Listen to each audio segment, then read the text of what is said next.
సభాయ నమః. ఇంద్రకంటి వారి దృగ్గణిత పాఠశాల మా విద్యార్థులకు నిన్న రాత్రి గ్రహణ గణితము తెలియజేయడం జరిగింది. అందులో మాకున్న పరికరాలతో మేము గ్రహణము ఎలా సంభవిస్తుంది అని చెప్పి ఇక్కడ చిత్రరూపకంగా ఇస్తున్నాము. మా పేరు ఇంద్రకంటి ప్రసాద శర్మ సిద్ధాంతి. గ్రహణ సూర్యుడు కానీ చంద్రగ్రహణము కానీ ఏర్పడేటప్పుడు మొదటగా ఇదంతా కూడా మన పాలపుంత అనుకుంటాం. అందులో మన సౌర కుటుంబము ఒకటి ఉంది, అందులో భూమి ఒకటి. ఇవి మనము గ్రహణ గణితంలో నభోన చక్రం, నభోన లగ్నం సాధన అని చెప్తాం. అంటే ఇదంతా గ్రహణము ఏర్పడే సమయంలో లగ్నం అన్నమాట.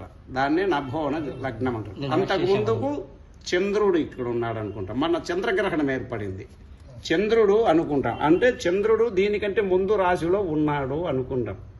అయితే గ్రహణ వేద అనేటువంటిది మనం ఇస్తూ ఉంటాం. ఆ గ్రహణ వేద అనేది గ్రహణానికి, సూర్యగ్రహణానికి ఒక రకంగా ఉంటుంది, చంద్రగ్రహణానికి ఒక రకంగా సమయాలు ఇస్తూ ఉంటాం. అలాగా ఇది గ్రహణ వేద అంటే గ్రహణం ప్రారంభించడానికన్నా ముందు రాశిలో ఉన్నప్పుడు, ముందు రాశులలో ఉన్నప్పుడు చంద్రుడు, అప్పటికి ఎలాంటిది ఉండదు. ఎప్పుడైతే ఇది నభోన చక్రం అంటారు. అంటే గ్రహణము ప్రారంభమయ్యేటటువంటి లగ్నం, దీన్ని నభోన లగ్నం అంటారు. ఇది ఇక్కడ ఈ మధ్యలో ఉండదు. ఈ వృత్తం వచ్చేసి సూర్యునితో సమానము. ఈ వృత్తము సూర్యుడు, ఈ రెండో వృత్తము భూమి అనుకుంటాం. ఈ రెండో వృత్తం భూమి. మన చంద్రగ్రహణం ఏర్పడింది. చంద్రగ్రహణం ఏర్పడినప్పుడు ముందు గ్రహణ వేద ముందు రాసుల్లో ఉన్నప్పుడు జరుగుతుంది. మళ్ళీ నభోన చక్రం వచ్చినప్పటికీ ఇక్కడికి సూర్యుడి తగులుకుంది అనుకుంటాం. అనుకున్నప్పటికీ అంటే సూర్యకిరణాలు ఎప్పుడైతే దీనికి దగ్గరగా గ్రహణ సమయాన్ని ఉందో స్పర్శకాలము అని ఇస్తాం. నభోన లగ్నము స్పర్శకాలము. ఆ తర్వాత చక్కగా సంపూర్ణ గ్రహణము చంద్రగ్రహణం ఏర్పడుతుంది. పాక్షిక గ్రహణం తక్కువగా ఏర్పడుతుంది. తర్వాత దాన్ని ఇంకొకటి దృశ్యాదృశ్య గ్రహణము అంటారు. అంటే ఛాయలో ఉంటుంది కానీ గ్రహణం అనేది మనకు ఏర్పడదు. బింబంలో కొంచెము, శుద్ధ బింబంలో కొద్దిగా వ్యత్యాసంగా కనిపిస్తూ ఉంటుంది అన్నమాట. అలాగా ఇది మామూలుగా గ్రహణ లగ్నం ఏంటి, నభోన లగ్నానికి పైన ఉన్న చంద్రుడు, ఇతర రాశులు ఉండేది. మరి నభోన లగ్నంలోకి వచ్చేటప్పటికి ఇక్కడ ఏర్పడేది సూర్య స్పర్శకాలము అంటారు.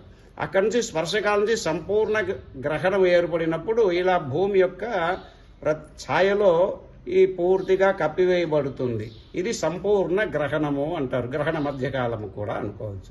అక్కడ నుంచి మళ్ళీ కూడా ఈ ఛాయ భూఛాయలోంచి తప్పించుకొని సూర్యుని వెలుగులోకి వస్తుందన్నమాట. ఇక్కడ మొదలయ్యేప్పుడు సూర్యుని వెలుగు తగ్గిపోతా వస్తుంటుంది. ఇక్కడికి నుంచి భూమి నీడలో నుంచి చంద్రబింబము బయటికి వస్తూ ఉంటుంది. అదే మోక్షకాలము అంటారు.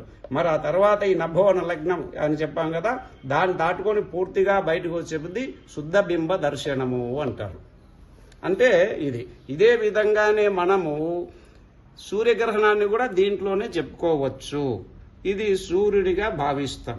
ఇక్కడ సూర్యునిగా భావించుకునేప్పటికీ ఇది స్పర్శకాలం. ఇది ఏమవుతుంది, ఇక్కడ సూర్యుడు అని చెప్పాం కదా, ఇక్కడ చంద్రుడు అవుతాడు. ఇది చంద్రుడు అవుతుంది, ఇది భూమి యథాతిథిగా అవుతుంది. అంటే చంద్రుడికి సూర్యునికి మధ్యలో భూమి వస్తుంది.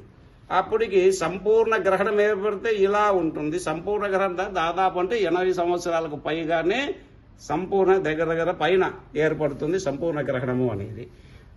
ఆ గ్రహణం ఏర్పడి దీంట్లో మనకేంత పాక్షిక గ్రహణము, ఎక్కువగా సూర్యగ్రహణం ఏర్పడవుతుంది అనమాట. అలా అయిన తర్వాత ఇది ఇక్కడ స్పర్శకాలము అనేది, ఇది సంపూర్ణ గ్రహణం అనేది, మళ్ళీ తర్వాత మోక్షకాల ప్రారంభమై ఇది శుద్ధ బింబకాల దర్శనము అవుతుంది. ఇదంతా కూడా సుమారుగా చంద్రగ్రహణం అంటే 3 గంటలకు పైన ఉంటుంది. సూర్యగ్రహణం అయితే గన పాక్షిక గ్రహణం అయితే ఏదో కొద్దిసేపు ఇస్తూ ఉంటాము, అర్ధ గంట కావచ్చు, 40 నిమిషాలు కాదు. అది ఆ గ్రహణము ప్రారంభమైంది, దాని యొక్క స్థితిని బట్టి ఎంత వస్తుంది అనేటువంటిది ఈ విధంగా తెలియజేస్తుంటాము. ఇలా మనము గ్రహణాన్ని అంచనా వేసుకోవాలి. స్పర్శకాలము, గ్రహణ మధ్యకాలము, మోక్షకాలము, శుద్ధ బింబకాలం. అంటే స్పర్శకాలానికి అంటే శుద్ధ బింబం ఉంటుంది, గ్రహణ వేదాంతం ఇతర రాసుల్లో ఉంటుంది. ఇది గ్రహణ స్పర్శకాలం, ఇది గ్రహణ మధ్యకాలం, సంపూర్ణ గ్రహణ కాలం, ఇది మోక్షకాలం, ఇది శుద్ధ బింబ దర్శన కాలం. స్వస్తి, నమస్కారాలు. మీ ఇంద్రకంటి ప్రసాద శర్మ, సిద్ధి.